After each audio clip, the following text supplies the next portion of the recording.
Replacing battery on a Mazda 5 remote. So, unlock the key on a side.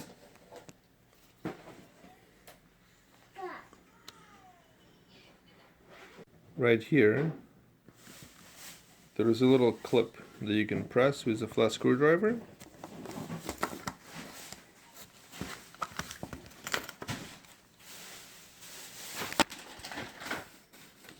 And the key magically separates into two pieces.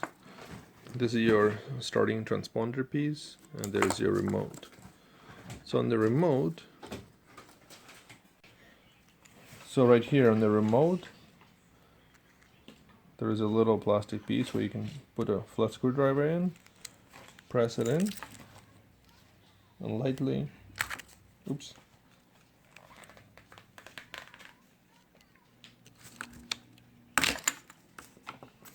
separate the buttons from the bottom piece. Remove the battery. The new battery is a CR1620, so it just goes upside down inside the remote.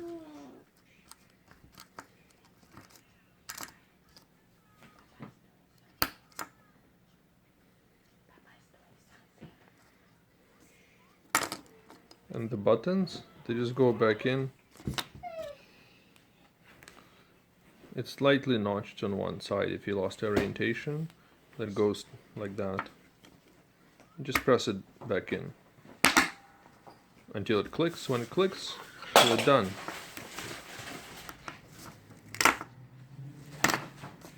Take the old key, slide it inside, reconnect, and the battery replacement is complete.